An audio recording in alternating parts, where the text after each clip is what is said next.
Abu Nawas menghidupkan burung yang mati.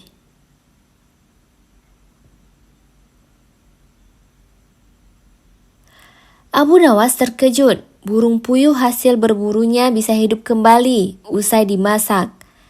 Ini penyebabnya. Di suatu pagi yang cerah, Abu Nawas tampak bersiap-siap untuk berangkat ke hutan. Melihat hal itu, sang istri pun bertanya, "Wahai suamiku, kamu mau kemana?" Abu Nawas menjawab, "Aku mau pergi ke hutan." Sang istri heran dengan jawaban Abu Nawas.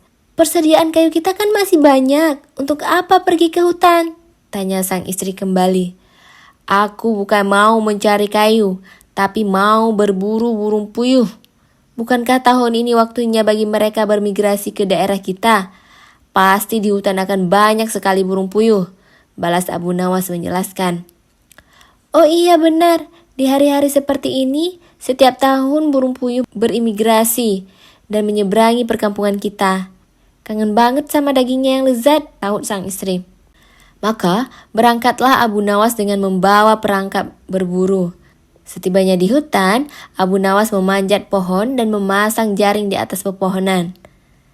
Setelah semuanya selesai, dia pun duduk di atas dahan pohon untuk menunggu hasil buruannya yang selang beberapa saat itu, satu persatu burung puyuh menubruk jaring dan jatuh ke tanah. Dengan sigap, Abu Nawas langsung menangkapnya. Begitulah kerjaan Abu Nawas sampai menjelang malam, sehingga ia memperoleh banyak sekali hasil tangkapan burung puyuh.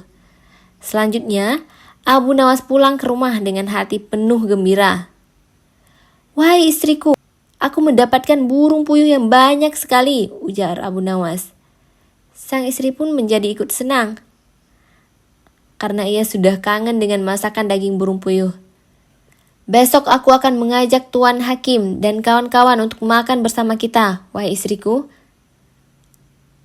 Buatlah masakan daging puyuh yang paling lezat," minta Abu Nawas kepada istrinya. Esok harinya, Abu Nawas menanyakan kepada sang istri, apakah hidangan daging puyuhnya sudah siap? "Sudah, wahai suamiku. Masih aku taruh di wajan agar panasnya tetap awet," jawab sang istri. Lalu Abu Nawas membuka tutup wajan untuk mengintip masakannya. Aromanya nikmat. "Oh iya, rotinya tidak sekalian dicampur," kata Abu Nawas menyarankan sang istri. Menuruti permintaannya, istrinya pun memasukkan beberapa roti ke dalam wajan dan menutupnya kembali. Kemudian Abu Nawas keluar. "Baiklah, aku akan keluar sebentar untuk memanggil kawan-kawan dan Tuan Hakim," ucap Abu Nawas. Lalu Abu Nawas pergi menemui kawan-kawannya dan juga Tuan Hakim. Tuan Hakim sangat senang dengan undangan, mengingat daging puyuh adalah makanan kesukaannya. Dia pun segera menuju ke rumah Abu Nawas. Sementara sang istri masih cemburu karena Abu Nawas lebih mementingkan orang lain daripada dirinya. Padahal masakan daging puyuh juga merupakan makanan kesukaannya.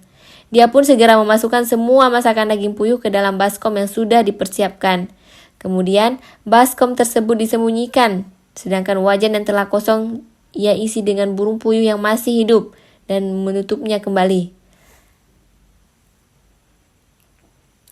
Tak lama kemudian, datanglah Abu Nawas bersama Tuan Hakim dan kawan-kawannya. Semua tamu undangan dipersilakan duduk di depan meja. Di depan meja makan. Lantas Abu Nawas mulai meletakkan piring kosong di depan setiap orang. "Tidak lama lagi di depan kalian akan ada makanan daging puyuh yang paling lezat," ucap Abu Nawas. Abu Nawas lalu masuk ke belakang untuk mengambil wajan dan meletakkannya di meja di hadapan para tamunya.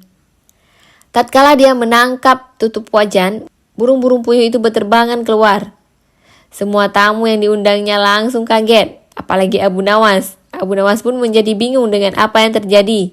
"Ya Allah, aku telah memburu burung-burung puyuh itu dan memasaknya, tapi dengan kuasamu engkau hidupkan kembali mereka."